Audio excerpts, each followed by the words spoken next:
Hey YouTube, this was originally an aqueduct dating back to the early 1800s. I think it's a railway line now. But anyway, I'd just like you to hear this video, this clip. It was not a decision I made with my head. It wasn't, that was what was so odd about it, was that I was raised in academia. Everything made sense. I studied. I was a math brain, a science brain. Everything had to make sense, and this was the first time in my life that I was making the biggest decision I had ever made based on something that I didn't feel that I could or had to prove on paper. I knew that God told me this was true. I knew that I had read the Book of Mormon and that I had prayed and that I had done everything the missionaries told me to do, and that I, without any question, knew that this 14-year-old boy in New York, Joseph Smith, was actually a prophet of God, and that the Book of Mormon was actually the Word of God, and that the truth had been restored. And I couldn't prove it. I didn't have any proof, and so it wasn't anything that was logical. To ask me what I was thinking, I wasn't thinking. I was feeling. And I hadn't ever really been in touch with my emotions before, and didn't realize how much more powerful that would be. I'm sure even Jehovah's Witnesses feel sorry for this lady in how impaired her faculties appear to be. How could anyone reach her with reality? But a better question is, do Jehovah's Witnesses recognize the same mindset in themselves? George Carlin said, "Tell people there's an invisible man in the sky and they'll believe you, but tell them the paint's wet and they'll have to touch it to check." This truism says a lot about how our minds work, and I'd like to look at the structure of belief in this video, and why Jehovah's Witnesses and others in controlling cults find it hard to let go of their conditioning. We're all familiar with the characteristics of a cult, into which the witnesses fit in real nicely. So what is it about cults that make them so hard to leave? What is there in the structure of belief that makes irrational convictions so powerful? Everyone is susceptible to strange beliefs. I remember here in England when the National Lottery was first introduced, I was absolutely certain I was going to win in the first week. Then the second, then the third and fourth, until I had to finally realise that my chances were the same as anyone else's. Reality had slapped me in the face and I had to deal with it. And I was lucky in this example because I came to face facts pretty quickly, but under different circumstances, I could be glued to the TV each week in delusional expectation. But what did my expectation consist of? My lottery expectation was entirely emotional, and unlike the witness expectation, had no other components to sustain the nice feeling my irrational belief gave me. It's clear that the witness leadership has made a study in the weaknesses in the human cognitive processes and used those frailties to make the sheep mostly keep themselves in order.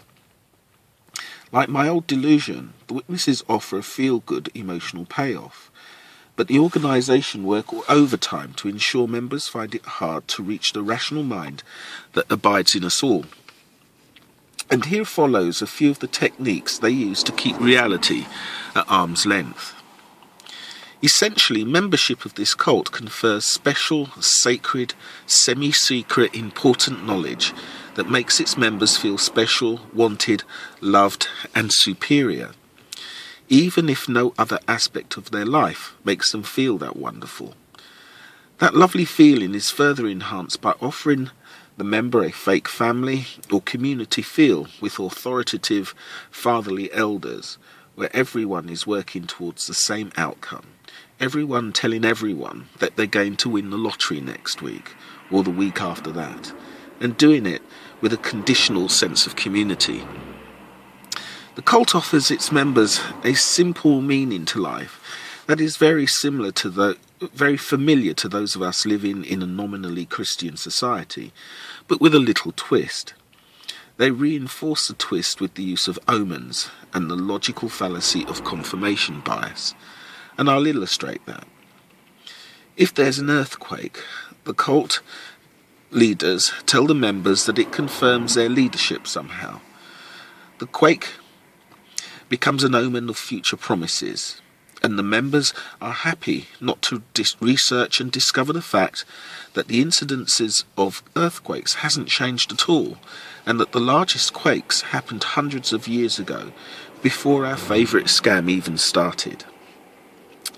Their members are encouraged to, and indeed are happy to, ignore the overwhelming volume of evidence against the witnesses in favour of the scant, in quotes, proofs the cult leaders can offer.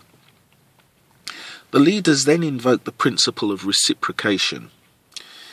If I said I'd give you money for doing nothing, most of us would be suspicious and refuse, expecting some form of scam, or refuse because we simply didn't believe we deserved the cash. But if I offered the same sum of money for a day's work, the suspicion would vanish, and there would be a sense of eager entitlement to that same money. And this is where the cult is real clever. They invoke the members' sense of it only being fair to sacrifice and work for that wonderful, priceless future prize, especially since they're getting little rewards as they go along. It's why the cult emphasises the idea of undeserved kindness, making the members willing to work harder and give up genuine love, education, career, happiness, and more. And the more you give, the more blindly you commit, because the cost of realising you're wrong becomes almost impossible to bear.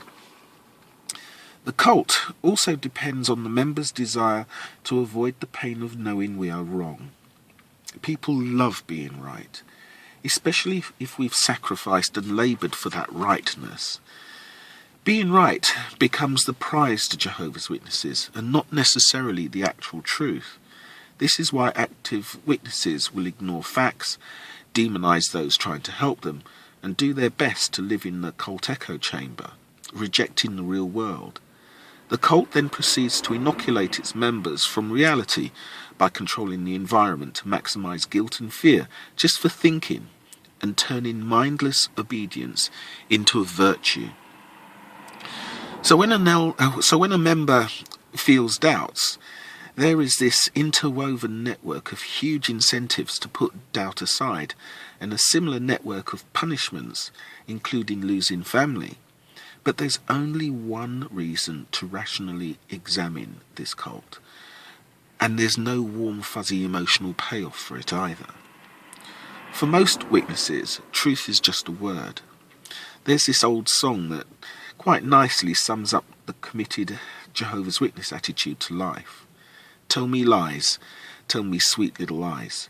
And those lies are comfortable because they support their own delusional mindset. And this is only partly why it's so hard to leave this terribly controlling cult.